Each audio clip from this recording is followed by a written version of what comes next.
Welcome back to Dusting History. I love these pictures. They were from the Paris Airshow in the Grand Palais. This one's dated 1908 of the airship Astra. Part of what I want to do today is clean this image, but then also look at different sharpening tools and compare them, just some of the ones I know about at least, and see what I can do to help put a little bit of sparkle back into this picture. So as usual, I'll start by knocking out the colour and then giving it a curves adjustment.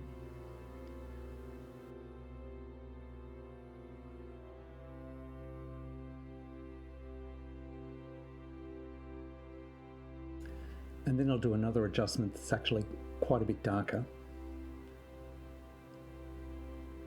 And that's really just something I want to use to try and pull a little bit more information out of the centre of the frame. So using a gradient tool in the mask, I can just sort of pull down the values in the centre a little bit. Not too much. In fact, I think I do take it too far, and then I foolishly try to correct it later, but we'll get to that bit. Now, it's not till you zoom in on this picture. It's about 3,000 pixels by something large, and it's not until you zoom in that you see exactly how dirty and scratched this picture is. And there's nothing for this but to get rid of that manually. And then you start playing the guessing game. What's a guy rope or a wire tethering the balloon to the ground, and what's a scratch? You know, and I've no real clue. I've got some idea. Some of those scratches extend beyond the edge of the balloon, so my assumption is that that's damage, and so I'm just getting rid of it here. Yeah, it's a guessing game.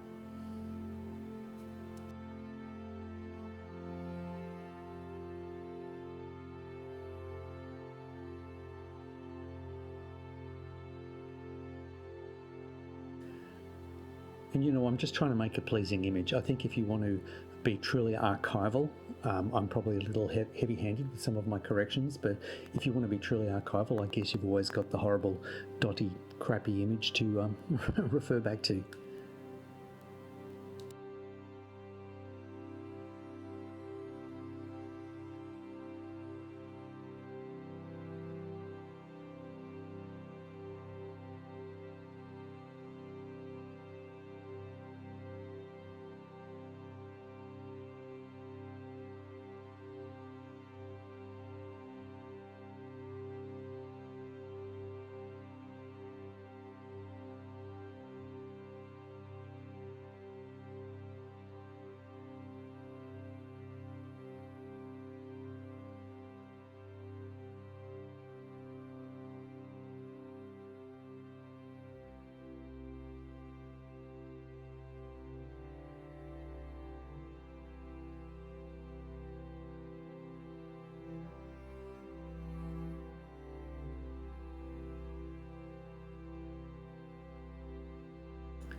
It always works the same way. You take the really, really big spots off, and then you notice the spots that are sort of not as big, and you get rid of them, and then you start noticing the really fine spots, and then eventually you're working in areas where you can't tell if it's grain or if it's a piece of the image or it's a spot of dirt, and I sort of draw the line there.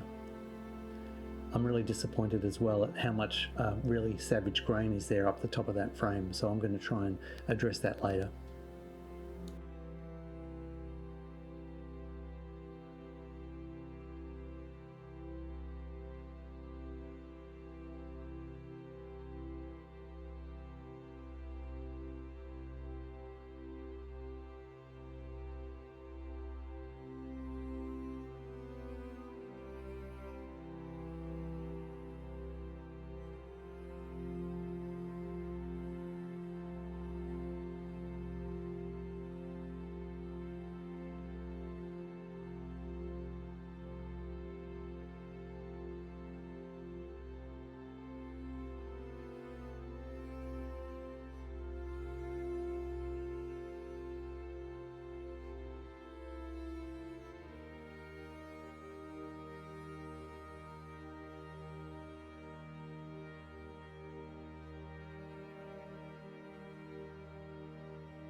Now I'm going to have to generate some cleaned up or upper-resed versions of this image and assess them. So once I've finished cleaning, and you can see I'm just about done, I'm going to go and use a tool called Super Upscaler, where you pay a certain amount per month and you get so many credits to try and upscale. Now this is strictly an AI generation tool, and what it does is takes your image and you have to downsample it quite a bit and then run that, and you can put in prompts and you can slide all the different sliders and try things, but what it tries to do is generate an image that is an AI representation of the image that you had given it. So some of the text and things will change a bit. This is also Topaz Photo AI, and I'm just doing a straight up run through that, which just sharpens up the image a bit, cleans things up. And finally I'm using Remini, which is usually a tool people use to up-res photographs of people, but I thought I'd give it a try. And then I thought what I'd do is take all these results and pop them all back into Photoshop and just see what bits of each I like. So here's the neural networks version in Photoshop that I cleaned up. It's not a huge change, tiny bit sharper. Then Remini, you can see it's taken a lot of the grain out of the image. Super Upscaler's done a really nice job. There's the original, and you can kind of see they all have different qualities when it comes to the balloon material. Similarly, you can see there's differences in the way it's handled the roof or the windows. A lot of them have sharpened the windows quite a lot so that they're like fine wiggly lines and destroyed some of the data. Others, like Super Upscaler, have put a checkerboard and some weird things in between the panes of glass. None of them are really doing a great job. You can kind of see the way that they've interpreted that noisy image. And also down here you can see the original, if you look particularly at the people in the central frame, you can see that Topaz has done a pretty good sharpen there, but Remini, very clean, very sharp, and it's been pretty good with the text, whereas Super Upscaler has done a great job of making little AI versions of people, but the text is completely wrong.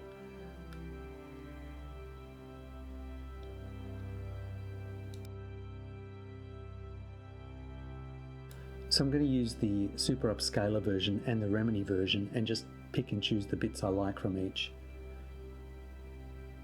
So here I'm making a purple colour, a flat colour, and putting it over the top of the base image that I painted. And on the Super Upscaler level, where there's areas I don't like, I'm going to paint back through, and I can quite easily tell that I'm painting correctly back through to the original image because it's tinted purple. It's just an easy way for me to look at areas I like or don't like, and I can keep toggling back to the original and seeing how changed is it and do I want to keep it or not. And you can see here I'm electing to not keep any of what Super Upscaler has done with the text. So I'm rubbing back through to my original cleanup for all of those. And then the plan is hopefully the Remini Web one, which has done a great job on the text, I can use its cleaned up text.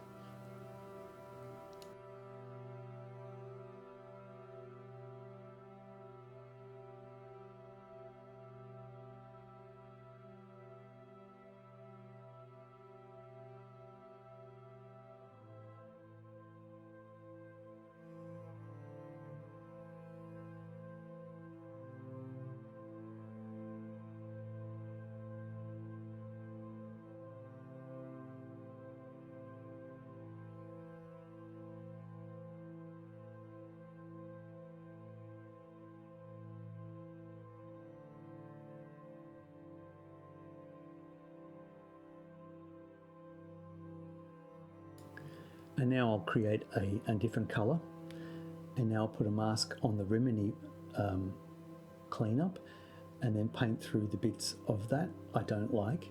So I'm trying to sort of keep the bits of each of those cleaned up images that I like, or go back through to the original where I think neither of them did a good enough job.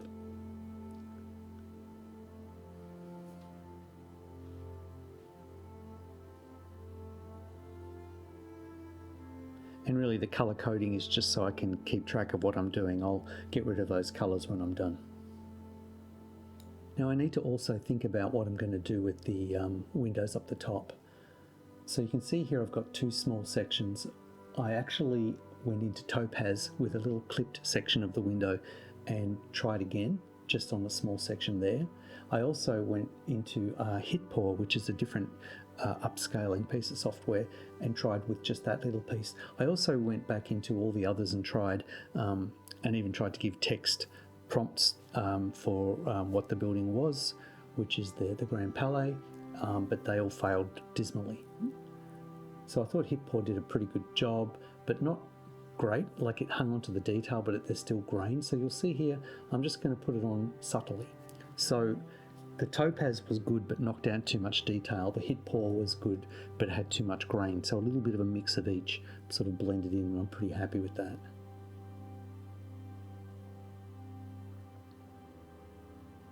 Lastly, I'm going to copy and everything and collapse it all down, and then make a slightly high con version of that image. And then I'm going to blur it with a Gaussian blur. And then when you screen that over, it sort of makes it like a glow, like a blown out light, because I do feel like I actually went a bit hard on, as I said at the start of the video, that I was a little unkind to the image and knocked a bit too much of the value down. So I'm just playing with adding a bit of glow, and I don't want to do too much. You'll see I'll actually mix this down. I mean, already that's pretty subtle, but I'm just going to mix it down so it's just the tint. And I know that's being a bit artistic, but hey, it's my image. Well, mine to play with. Anyway, that's come up a lot cleaner, and as you can tell from zooming in with me, you saw how much dirt was on this image. And I think it's a nicer thing to look at now. So thanks for joining me again. Hope you thought that was interesting. We'll see you next time. Bye.